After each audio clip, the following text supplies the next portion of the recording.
नमस्कार, मैदानी कुस्ती युट्यूब चॅनल मध्ये आपल्या सर्वांचं स्वागत आहे।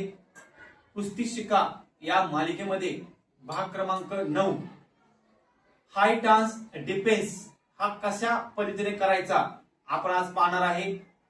नमस्कार, मी ताना शिंदे, एनआयएस कुस्ती कोच तसेच राष्ट्रीय कुस्ती पंच। चला तर पाहूया हाय टान्स डिफेन्स कोणत्या पद्धतीने करायचा असतो। चला बघूया। हे पहा, आपण काय शिकलो, हाय टान्स हा अटॅक कसा करायचा, आज डिफेन्स करणार आहे। सेम पोझिशन मध्ये हाय टान्स पोझिशन घ्यायचा, सेम एक पाय पुढे एक पाय मागे। हाय टान्स पोझिशन मध्ये आल्यानंतर जसं आपण अटॅक करत होतो, आता डिफेन्स करायचंय। अटॅकला काय करायचो, पाय पुढे टाकायचो। आता डिफेन्सला काय करायचंय, पाय मागे घ्यायचा आणि नी थोडासा नी बेंड करायचा आणि हात आपले असतात हे क्रॉस करायचा आणि थोडं जंप करून मागे जायचं, डिफेन्स बनायचं। बघा सेम, बघा परत दाखवतो। हाय टान्स पोझिशन घ्यायचा, एक पाय पुढे एक पाय मागे।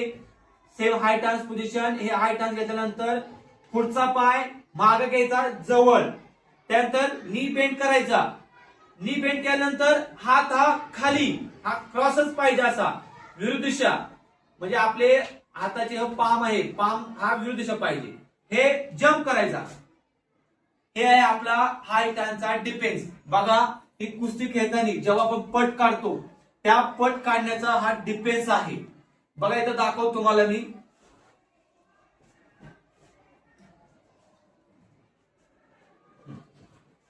हे पहा, हा आपल्याला पट काढ, हा पट काढतोय। बघा पट काढल्यानंतर हा डिफेन्स असा काढायचा, डिफेन्स हा असा। हा बघा डिफेन्स, म्हणजे हा पटापर्यंत येऊ शकत नाही आपल्या। बघा परत एकदा, हे डिफेन्स, हे डिफेन्स। बघा परत, म्हणजे हा दोन्ही हात हा पटापर्यंत पोहोचू शकत नाही। जेव्हा आपण हा पाठीमागे पाय घेऊन हा जंप करतो तेव्हा हा हात आपला ह्या विरुद्ध जो आपण असतो आपला पैलवान, त्या पैलवानला हा हात क्रॉस असा करून टाकायचा, म्हणजे पटापर्यंत येऊन द्यायचा नाही। म्हणजेच काय, हा डिफेन्स, पटाला तोड म्हणजे डिफेन्स, हाय टान्स डिफेन्स। बघा चलो, आता बॉयज करून बघूया आपण कसं करतात ते बघूया। तर स्टँड बॉयज,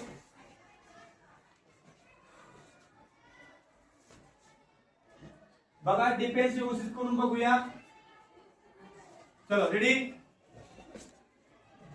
मी गो म्हटल्यानंतर करायचे। रेडी गो, व्हेरी गुड। परत एकदा गो, यस गो, व्हेरी गुड। परत एकदा गो, यस, सेम प्रॅक्टिस करा। हे पहा, हे हाय टान्स मधला डिफेन्स शिकलोय आज आपण। जेव्हा पटाला येतं त्या पटाला डिफेन्स साठी हा हाय टान्स डिफेन्स वापरलं जातं। पुढील भागामध्ये आपण मिडल टान्सची अटॅक शिकणार आहे। भाग क्रमांक 10 मध्ये आपण मिडल टान्सचा अटॅक शिकणार आहे।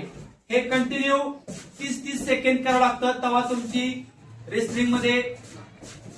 रेसलिंगची स्पीड वाढते, म्हणजे कुस्ती खेळण्यापासून स्पीड वाढते। आता गतियुग आलेला आहे कुस्तीमध्ये सुद्धा। 3 मिनिटाचे 2 राऊंड आले, त्या 3 मिनिट झाल्यानंतर एक हाफ असतो 30 सेकंदाचा, त्यानंतर परत 3 मिनिटाचा हाफ असतो।